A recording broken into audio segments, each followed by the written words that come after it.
You want more on the Avs? You got it. Honestly, does it really matter right now? That's the problem, right? No, just about anybody can get in front of a microphone and talk about hockey. How on earth do you get involved in something like this? It was kind of a fluke. It's funny that this podcast is going off the rails so quickly. This is From the Cheap Seats, an Avalanche fan podcast from 9 News. Seated in a conference room, here are your hosts, Steve Stager and Jeff Sautel. The eve of our trip to St. Louis and Chicago. In fact, we will be on that trip when this episode is released here. Episode 17 of From the Cheap Seats. Steve Stager, Jeff Sautel, again at work on a Friday night and not watching a hockey game that just came on. In fact, my phone just alerted to me a few minutes ago that the game is on. But no score yet?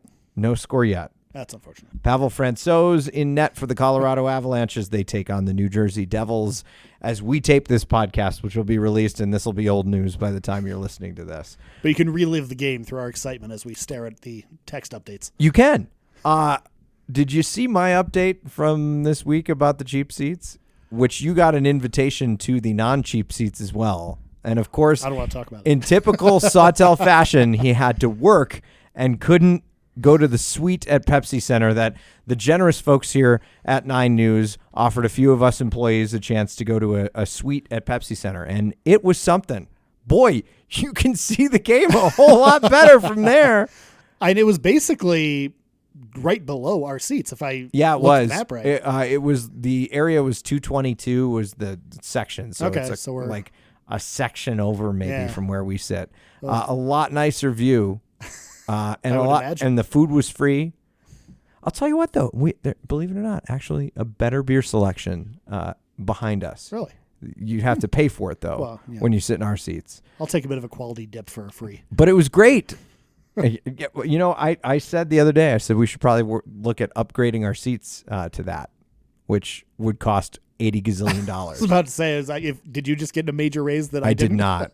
I did not. My favorite part of the entire night was that I was trying to sell our seats, our regular seats for that game. I offered to give them to somebody. They turned them down. Oh. I offered to give them to Katie. She couldn't do it.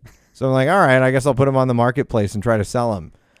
I have them up for, like $25, nothing. $20, nothing. $16 is what I ended up at, and it didn't even sell at that. Jeez. Yet I put our tickets for tonight's game because here we are once again, not watching another game, and those sold for $25. So the demand for Wednesday night rivalry night, maybe because it was on television, no one was in the building. Not as many people were in the building. Actually, it was a pretty full building on Wednesday night, but not as many people apparently, according to or comparing it to the New Jersey game. But I don't know. It was fun. Everyone who was going to go planned ahead and already had their tickets. It was fun, and you were missed, is what I'm trying to say. And it's one of those, I was bashing my head against my desk all week because I realized on Monday that 2 weeks before I'd agreed to cover a shift for someone and had spaced off that it was the same day and didn't realize it till 2 days before, and it was way too late to do anything about it then. Way to go. Get a calendar, my friend. Yeah, I should.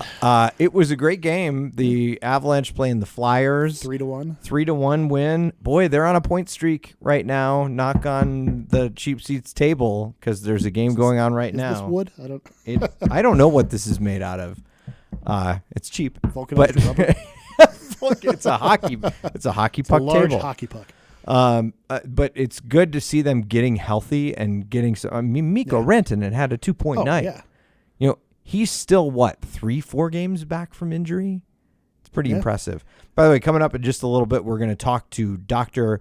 Harjas Grewal, who is a sports medicine doctor. Once again, a Manitoban. We have lots of them on the cheap seats. Great pipeline up there. But I don't know if you've ever followed him on. He kind of does. I've heard NFL doctors do this, or doctors who are interested in sports medicine do this with the NFL, where they'll take video and show you video of an injury and say, this is what happened, since the league loves to be so non-specific about injuries.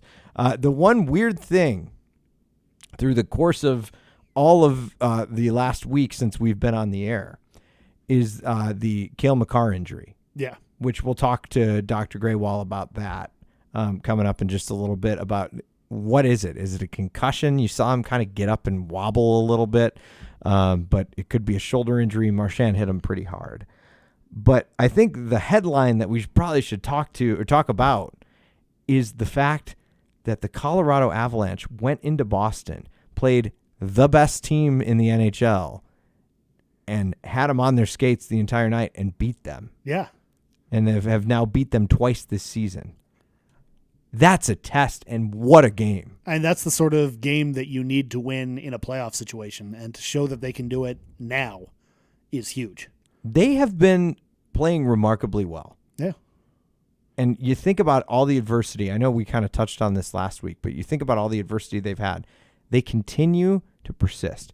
And even if they're going to lose a few games here coming up, whatever. Like, bring it on. Yeah. These guys can turn it on when necessary.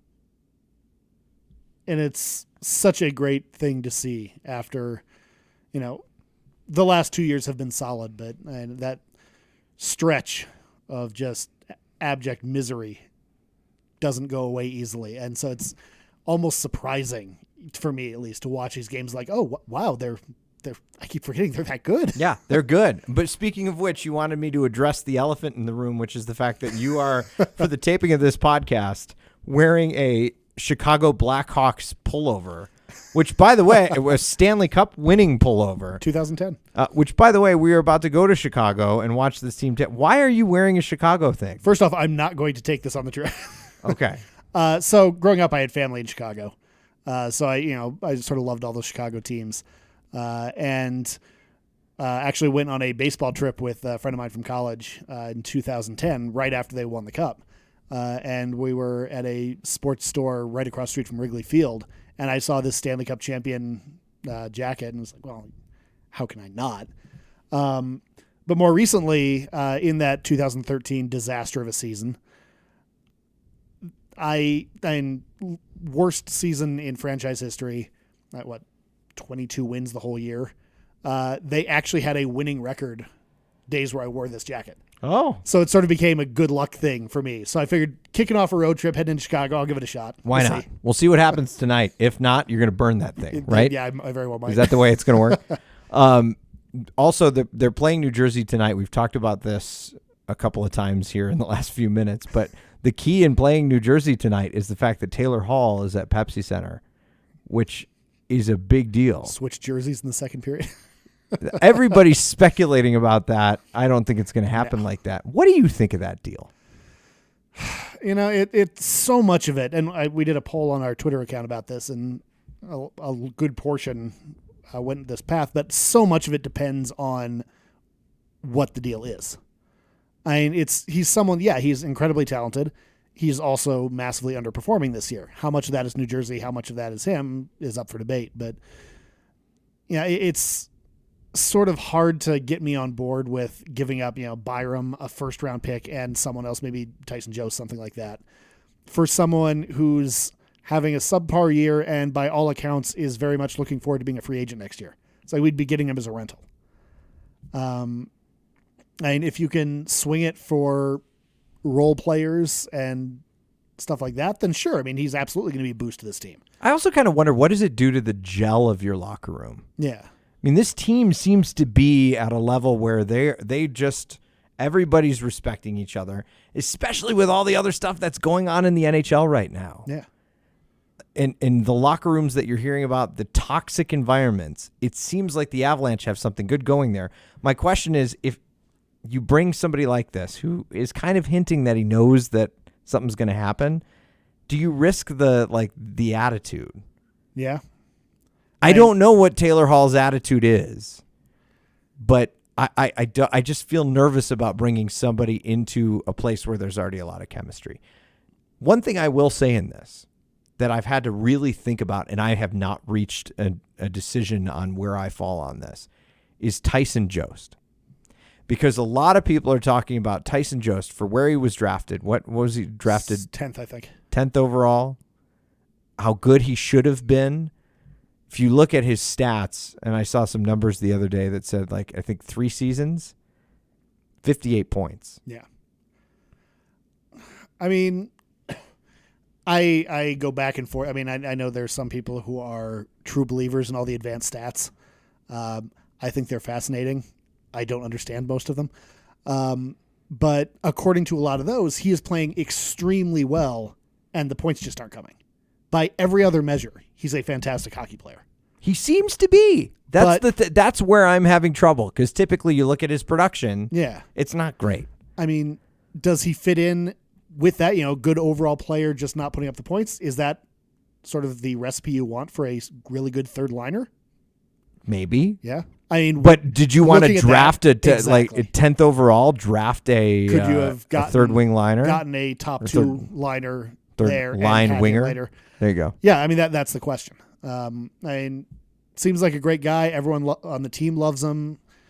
And you wish him the best, but yeah, man, it would be nice if he just put up some points down. Wouldn't it? Speaking production-wise, the other thing we should mention, just because he's a friend of the show, Ryan Graves, man. Ooh. Ryan Graves led, at least at the point that we're taping this, was leading the league in plus-minus. When that guy is on the ice, good things happen. It took me a while to figure out what plus-minus was. I think I just figured it out this year. But when that guy is on the ice, opportunities are created. I think the other night he laid someone out and then turned around and fired a puck on net. I mean, he's got it going on. Yeah. For a guy that we weren't sure if he was going to make the team. Yeah. We thought maybe he'd be in Loveland once again. And here he is producing. Now, I mean, we're not saying he's doing this because he was on the show. We're just saying it didn't hurt. He's doing this because he was on the show. So Landeskog's having a good year. Exactly. I mean, yeah. Well, after the injury, he got injured after he was on the show. Not immediately. Not immediately, but the time between him doing really well and the injury and then the show, I don't know. Seems like it might have been a jinx. Did one of us call the Avs to ask if we kill Makar on just before that game? I asked to get Kale's mom on the show because I was trying to get the secret recipe for mayonnaise chicken. We shouldn't give up on that. I would like to get it at some point. I know that the Avs probably want to steal it as a piece of content for their social media or something, but I think it'd be great. It would. All right. Coming up, we are going to talk to Dr. Harjas Grewal, a sports medicine doctor from Manitoba, does a lot of commenting online about injuries. And boy, oh boy, do we have some experience in that. We'll talk to him next. When deception and dishonesty become the norm, integrity means doing the right thing, even if it's the hard thing. If you've been wronged or see wrongdoing, email us at blowthewhistle@9news.com. Joining us on the line right now, Dr. Harjas Grewal. I did pronounce it right. Eventually. My apologies to you, sir. How are you? Oh, I'm doing great. Trying to survive this Winnipeg cold, I was going to say, what's the current temperature there? Oh, well, it's about minus 20 degrees Celsius, which I'm not sure is in Fahrenheit here. So and we're not sure what it is either. I figured you were a doctor. I thought maybe you'd be able to break that down for us. Yeah, I did a quick Google search. I guess it's minus 4 Fahrenheit. So oh, there you go. Jeez. Oh, Yeah. that's pretty cold. Yeah, we'll take. I think we were in the 30s or 40s today, so we'll take that. Oh yeah, that's pretty nice. So you are on Twitter, and I see you all the time talking about and in fact, I started following you recently. You talk about NHL injuries. Kind of give me a bit of your background. Sure. So I mean, I grew up in a small town in northern British Columbia. I'm about 8 hours north of Vancouver. And, played some hockey growing up, got a cup of coffee as junior, but I knew that my brain was a lot better than my hands, so I wasn't going to make it anywhere as a hockey player. Ended up going to university, then next was med school, and I just graduated from medical school here in May. And after you finish medical school, I think it's something people don't really know too much about, but you got to do this thing called residency. And so that's kind of like your specialty training. So I just started that in July. And that caused me to move all the way out from British Columbia to Winnipeg, and I'll be here for the next 5 years undergoing my specialty training, and then I'll be free to kind of do whatever I want, be a full-fledged physician. I was going to say, so if you're practicing sports medicine in Canada, do you go into private practice or do you work for the government? So everything still ends up going through the government. So even if you go out somewhere, rent a place, and open up a clinic, you're still going to be sending your billing to the government. Everyone's got public health insurance, so you'll see somebody, and then under their health number. You'll file the billing to the government, and the government will pay you. Got it. Now we can move away from the nerdy healthcare stuff, because I realize this is actually a hockey podcast. I need to stop being a reporter here for a second. So how did you get so obviously you were a hockey player, but how did you get involved kind of doing this video review, if you want to call it that, of the NHL? Yeah, so you know what happened was I think it was when I had started medical school. I can't remember now. It's been a few years, but I played a lot of fantasy football, like a lot of people, loved all sports, and ended up finding this guy named Dr. David Chow, who's the former doctor for the San Diego Chargers, who does basically just sits on Twitter, looks at NFL injuries, and tells people what it is, how long they're going to be out for, and various other things. And he's got a ridiculously high accuracy rate of like 95%. And he's blown up. I think he's got like 300,000 Twitter followers. He runs a website that costs money, and gamblers and fantasy guys are all over it. And I was like, wait, no one does this for hockey. It seems like people would be interested. I kind of do it for myself anyways when I see an injury, just try to figure things out, because we're used to the classic lower body injury, upper body injury. That's all the information we ever get. And I was like, if I kind of do it for myself, why don't I just hop on Twitter, share it with other people, and maybe they'll be interested as well, whether they're interested in medicine, or they play fantasy, or they like to gamble on sports, or they're just, hardcore sports fans. So it seems to have got a bit of traction, and I don't know, I've had a lot of fun doing it. It's fascinating to watch, because we get that perspective just watching the team and just hearing either lower body, upper body, day to day, which really is kind of vague as well. It helps to add that perspective. Do you ever, just as in I know you're in residency now, but do you ever see video of any of your patients and kind of are able to figure out what's going on through that video? Yeah, for sure. We have people that come to our clinic who have, footage, whether it's someone's phone, or, a lot of high school and college athletics now are streamed online, right? So, they've got videos on their phones that they bring in with us and show us. Although I'll be honest, in clinic, it's nice because the patient's there, so you can kind of talk to them and then do an exam, and they might already have MRIs and x-rays, etc. So you can usually put together the image, or I guess, put together what's going on with the patient with all that. But it's always nice to have a little bit of video in there as well, just to have an idea, because as much as someone could try to describe what happened while they were playing, it's always nice to just be able to see it and try to build off of that. So, I mean, we joke about the lower body, upper body naming system. I think the assumption has always been that that's so, a team doesn't get any insight into what the actual injury is. They can't plan around that. They don't know exactly, are we going to face this guy or not? I mean, when you're saying that, you're just watching these games and pretty accurately saying, oh, well, that's that. What's the point? I mean, the other team's doctors got to be able to do that. Yeah, that's a totally fair argument to be made. I'm sure that they might even sit down and talk with their doctors and, ask them what they think about it. And, I honestly wonder, how much of a difference it'll make. I know guys are always trying to protect their players. And I'm like, if a guy goes out there in a game and he's got a bit of, you see he takes a hard hit and he's kind of grabbing his shoulder, you probably already know anyways that it's his shoulder. But then they still come out and they give you the old upper body thing. You know what? You make a completely fair point. Why don't they? And they very well might be, presenting the film to their doctors and asking them what they think is going on with that player. It's completely fair game. The video is available for everybody. Yeah, absolutely. All right. So you've been watching the Avalanche, who I have said several times, completely unverified, I don't know if this is true, that they seem to be one of the most injured teams in the National Hockey League that I've seen in years this year. I don't know what's going on with them. Maybe it's a training thing. Who knows? But they seem to be going down and out. What was the most gruesome one you saw from the Colorado Avalanche this year? You know what? Honestly, I would say the worst one was the Mikko Rantanen one. And that was because, one, you could see his foot almost turned behind him. And secondly, I'm watching it and I'm looking at his knee potentially changing direction. And I'm like, oh my goodness, is this a season-ending ACL? Right? And that was one that I struggled with. So when I saw it, it might not have been as gruesome as bleeding and stuff like that everywhere, but it was more so the fear that arguably a top 10 player in this league might be out for the rest of the season when this team is showing legitimate Stanley Cup contention. So from that perspective, that was the one that really caught my eye.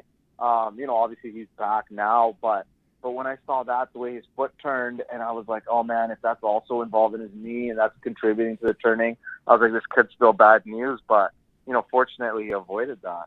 Yeah. What did you see in that actual injury? What do you think it was? Because I think we still are hearing lower body. Yeah, you know what? Honestly, when I first saw it, I was like, oh man, that could be his ACL. And when they said he wasn't out for the season, I went back to it, and I think it was just a high ankle sprain. I think he probably had a little bit of rotation at his knee, and he might have stressed his MCL at the same time. But I think the big thing was that his knee was mostly okay, and it was largely right through his ankle, and that was why his foot was bent in and turned backwards. And we've seen some pretty bad ones. Jack Eichel's had a couple bad high ankle sprains in his career. So guys can sometimes be out 6+ weeks. They can even require surgery sometimes. But fortunately for Mikko, it was around a month, I think. Yeah, it wasn't too long. I think it was like 16 games or something like that. It wasn't all that long. Yeah. What's recovery from something like that like? Like, what are you doing to get better from a high ankle sprain?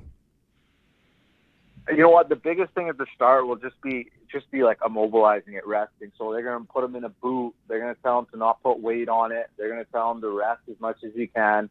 Let the body kind of act in that area for a bit, and then once the swelling comes down a little bit, once his pain is reduced, then you're going to be working on trying to get some range of motion back in that ankle. So he would have been working with a team therapist to get that range of motion back in his ankle, do some strengthening exercises. And the big thing, honestly, would be pushing him to the point where he's feeling a bit of pain, but not so much that he can't continue, and then just slowly building from there and regaining his strength, his range of motion, and stability through that ankle. And that's got to be such a fine line to walk when you get these ultra competitive athletes that just want to get back out there, and learning at what point do you sort of stop trusting them when they say, no, I'm fine, and just, no, we're done for today. Yeah, I think that's a really difficult thing, and as the season progresses, I think that only gets harder and harder, right? It's a lot easier in training camp for these guys to go, yeah, it's all right, I'll take a day off, and then when you're in and around spring, I mean, there's no way to kind of convince these guys.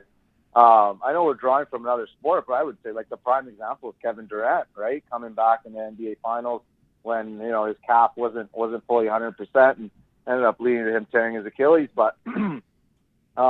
It is difficult, but I think you got to try to convince these guys that it's all part of the rehabilitation process, and that you don't win championships in a day. That they're you got a long-term goal in place, and that the plan is for these guys to be as healthy as possible come spring. What's interesting is I've always noticed this with hockey players. They tend to push through a lot more injury than any other sport I've seen. Do you notice that?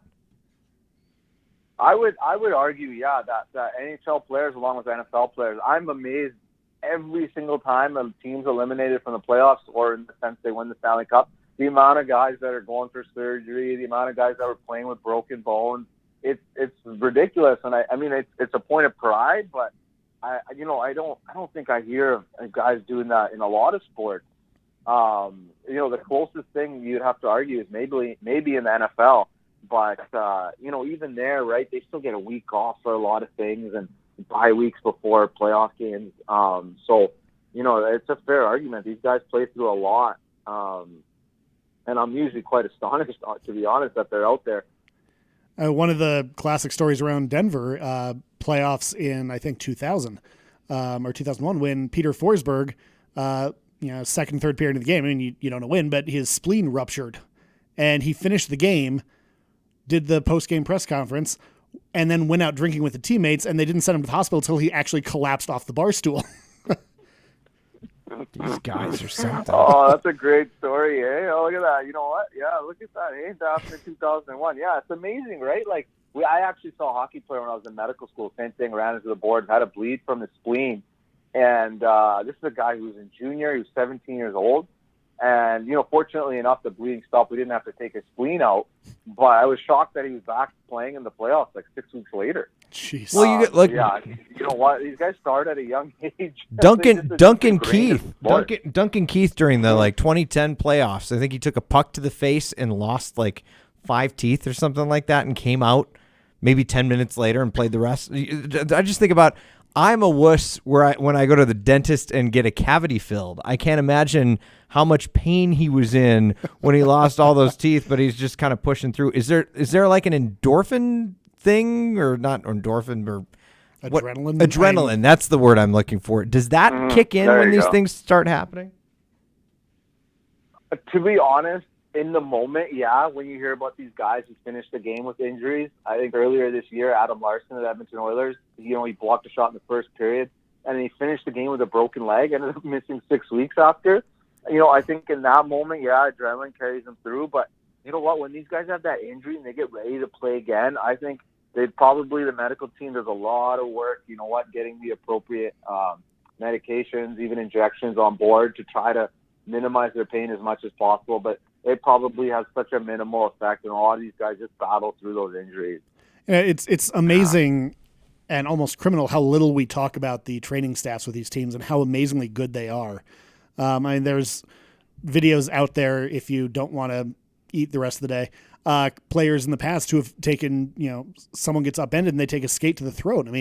And not only do they survive that, but they're playing, the next season. These training staffs, the way they can respond to these injuries is incredible.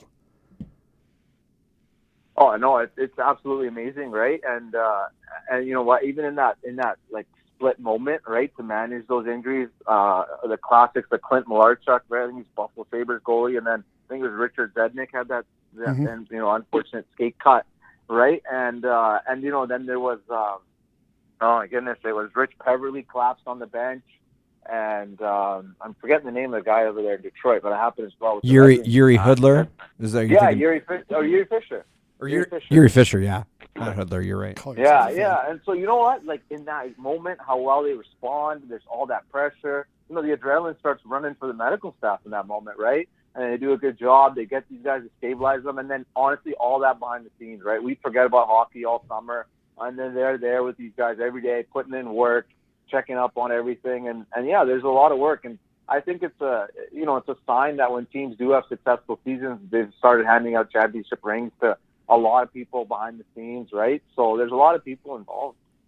Got to ask you about Cale Makar, because I saw you tweet about that that video. Cale Makar took a hit from Brad Marchand in the game against Boston over the weekend. What it looked like, it was a pretty big upper body hit, and of course he is out with an upper body injury. What did you see there?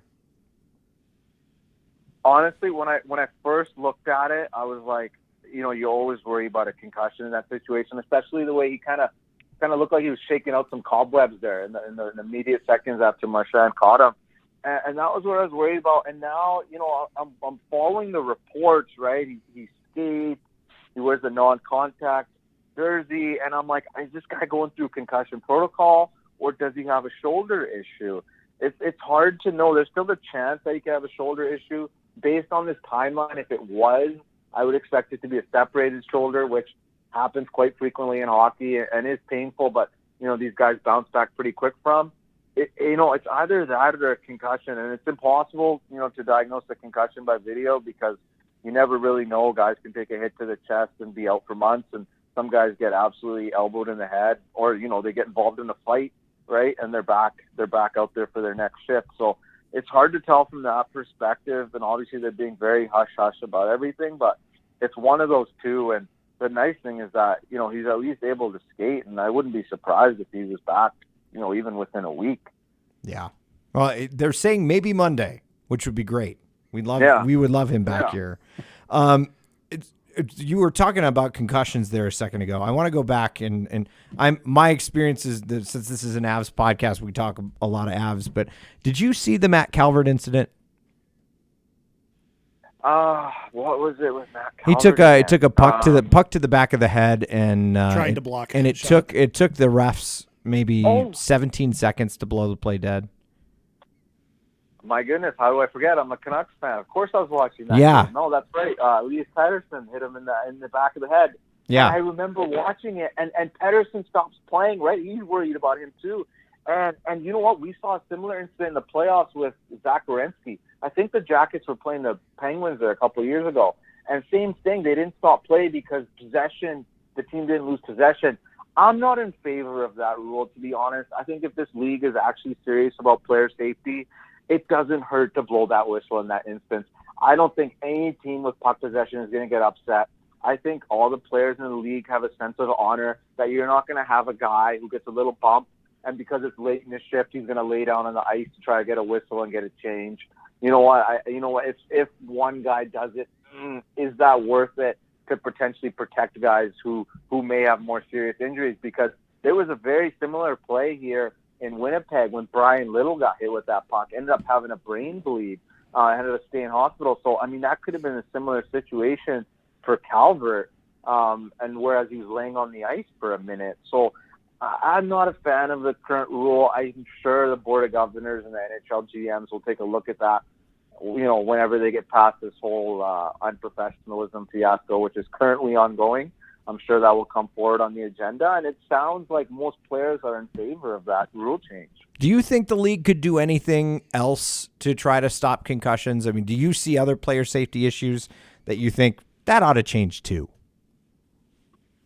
I think the biggest one you could look at is fighting. It's hard because this is professional sports. This is an entertainment business. There's a financial component for sure. But can you look at ways to curb fighting? It's obviously the numbers have come down every year. Do you increase the penalty from 5 to 10 minutes? Do you look at if a guy accumulates fighting majors, once it's a fifth, he's got to sit a game, right? I think that's the most blatant one, because at the end of the day, the game's only getting faster. The rink's not getting any bigger. The players aren't getting smaller. I think you're still going to have a lot of concussions, which are going to come from natural hockey plays. But if you can look at things that are maybe more controlled and leading to these injuries, I think that would be an easier first step. You know what? That's the only thing that I would say that sticks out to me up front. I think after that, you have to accept that, unfortunately, they happen. The most famous concussion, obviously, is Sidney Crosby's from the Winter Classic. I mean, that play happens so many times a game, and a lot of guys are fine. And you know what? That play is going to continue to happen in the game, and some guys are going to still have concussions. But, I mean, when you have guys who potentially get knocked unconscious from fighting, or even afterwards, are feeling the effects, I think that's something you could look at reducing. But I know it's way easier for me to just sit here and say, change it from a 5-minute major to a game misconduct and no one will fight. But it's way more complicated than that from the economical side. And even from the players' side, I know Drew Doughty gave an interview last night where he talked about how he thought, their fight in their game last night kind of motivated the team and helped propel them to victory, and how it helps police the game. So it's way more complicated an issue of that, but I think the league can make some strides potentially to try to at least curb fighting further.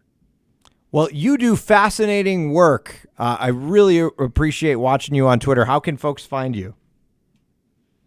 Yeah, I mean, my Twitter handle is at Harjas, which is Harjas,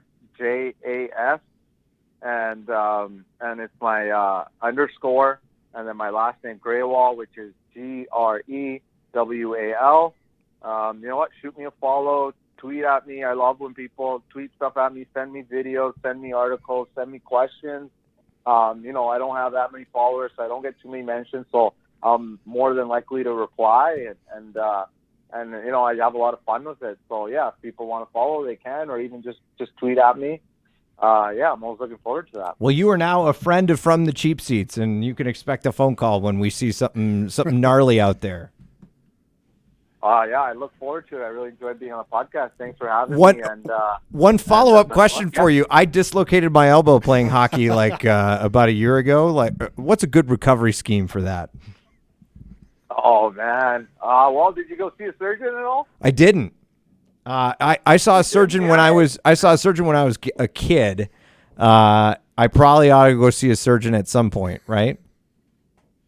Yeah, I would start there, get his opinion, see what he thinks. If he says, forget reconstructing it, then I would go see a physiotherapist, get some exercises, strengthen the muscles in and around the area, and you'll feel some more stability in your elbow, and then hopefully you can get back out there on the ice. All right. I'm doing that. I got to go. You're telling me to do exercise, so I probably should figure that out at some point. Dr. Harjas Grewal, thank you so much for being on the show. We appreciate it. Thanks for having me, guys. Have a good one. We'll talk to you soon. He's great. And we needed an injury expert. Now we have one. I think either the first or second show we mentioned we have got to get someone who understands hockey injuries on here at some point. Finally got it. Yes, and bonus points. Let's see how many Manitobans we can have on the show. Right? We have a streak going. How many have we had? We got back-to-back weeks. We have back-to-back. Are those the only Manitobans we've talked to? It might be. But it seems like a lot of Manitobans, right? Right? No. Byron Spriggs. He was Manitoban too. Yeah. Yeah, I was just saying, 9 News is going to wonder why my phone keeps making calls to Manitoba. That's the reason why. We'll wrap things up when we come back. Colorado is a sports state.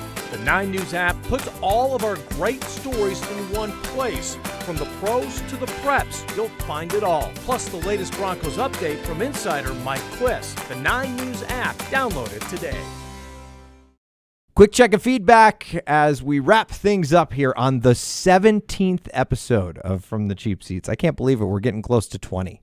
We talked about Tyson Jost in the first segment, and here we are with his number. Yes, we are. Yes, that's right. How odd is that? I want to get to an email from Ondine Bruner. I now know how to pronounce her name. We shouted her out in episode 13. Ondine may take a little while to get to this show because she was on episode 13. Not only did you read my email on your podcast, but you also read my review, and you had Jake Schroeder on. That was so fun to listen to. And the coworker of mine came into a meeting and said, I heard your name on a podcast. So coworkers We're out there. Are listening. And we've learned, for the record, my name is pronounced Ondine, which, if you didn't know, is French for water spirit. That's what that means.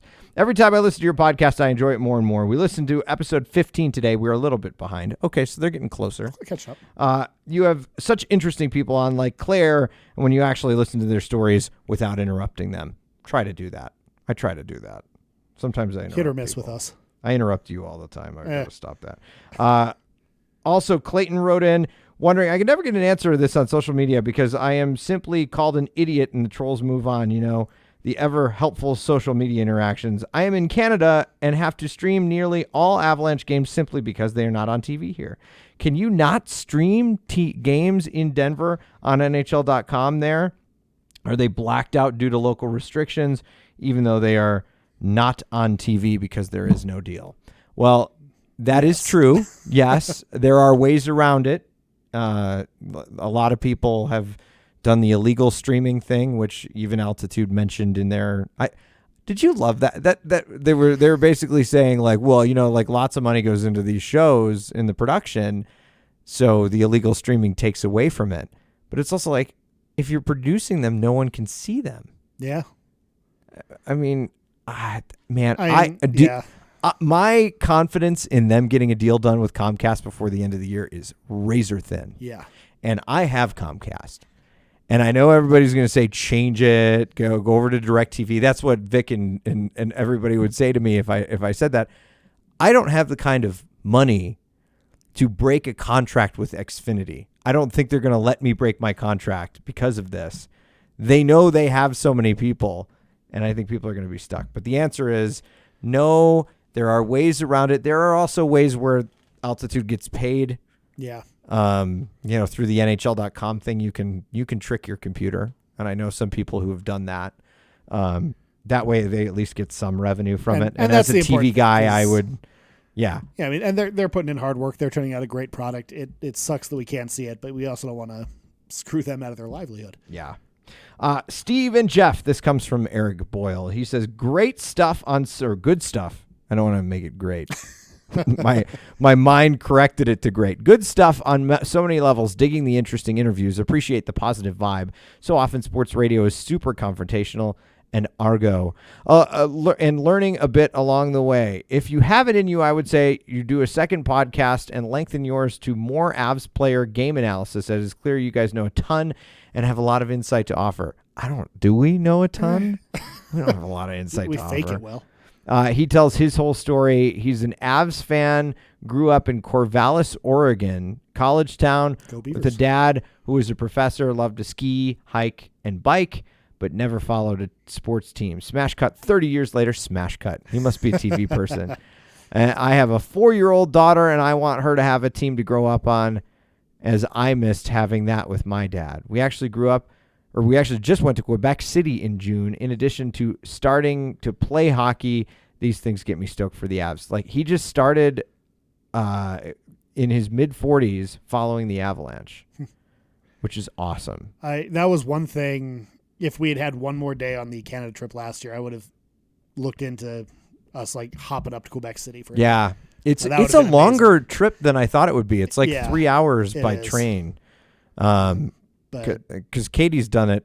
When they were there, her family went and did Montreal and Quebec City, and they did that, and they loved. And in fact, we were just talking to Andy Buck, who was in on this show a few weeks ago, about his trip to Quebec City and how everywhere you go up there, it's still all Nordique stuff, which is amazing. which is it. really cool. How does that city not have a team again? Come on, NHL. And how been a does gorgeous stadium. Florida have 2? I mean, the Lightning at least have a fan base. The Panthers, from They're everything I've getting heard, there. Yeah, slowly. They're maybe. getting there. Okay. At least Jacksonville doesn't have a team or something, right? Can you imagine 3 hockey teams in Florida? Florida. I'm sure they've thought about it. Yeah. Or like Arizona. Yeah, I hate to say. I mean, ugh. They have. I've talked to people out there because I go visit Arizona every now and then, and you talk to people out there, and they're just like, it's just a pain trying to get people into that stadium and get people interested because it's just not the climate for hockey. I mean, they have some very loyal fans. They but- do. I'm sure every team does, though. Every team But does. there- And I'm there's not not saying enough. take it away from them. I am. But at least, I mean, Seattle makes sense. Yeah. Although there's Vancouver right there. That'll be a heck of a rivalry. And I didn't think Vegas would be a good choice, but boy, oh boy, people there, I mean, they came into that town at a perfect time. Like, just because that town needed a professional sport, Yeah. and they were the first professional sport. Gives you a Not to huge mention edge. they get so much support just because horrible things were happening in Vegas at that time. Exactly. And they kind of were Having something to They rally kind of were the tie that brought that all together. Side note, Landeskog just scored. Oh, hey, As we're that's... you wanted live analysis? Here you go. There you go. Wonder how he did it. Wonder if he went top shelf where Mama keeps the Landeskog, as Mark or Rycroft would say. Assisted by McKinnon and Girard. Hey, Mac keeping the point streak going. It's good. We should probably get out of here so we can watch that game. And also work on the late shows. We're going to St. Louis, everybody. St. Louis and Chicago, and that's where the show will be next week. We will be in St. Louis when this episode comes out. Yeah. So please, well, we'll be traveling when this episode comes out. It's our travel I'm day. off by a day. You're right. It's our wonderful 6:50 a.m. train. Are you looking forward? It's the day after game. The game goes until what, like 10 o'clock that night? We go back to the Airbnb. This will be fun. I was about to say it seemed like a good idea at the time, but it didn't seem like a good idea then either. It was just lack of options. It was lack of options. There was a later train, but it was all booked up. No, this will be the day that we're experiencing Chicago and Second City. That'll be great. That'll be fun. If you have suggestions, let us know. We want to know what we should do in Chicago and St. Louis. Email the show, cheapseats@9news.com. I love all your emails, and I love seeing them come in, and I really appreciate all of you listening. It has been an incredible ride doing this show, and it's only getting better with each episode. So keep it all coming. We will see you in St. Louis and Chicago next week. And we both agreed. Are we going to still do the videotaping thing? We'll see how it goes. We'll see how it goes. Thanks for listening. Thanks for watching. See you next week. The views and opinions expressed in this podcast are solely those of Steve Stager and Jeff Sautel, who have absolutely no business covering sports at all. They're just fans. You can tell them how wrong they are by tweeting at the show at 9cheapseats or email cheapseats@9news.com.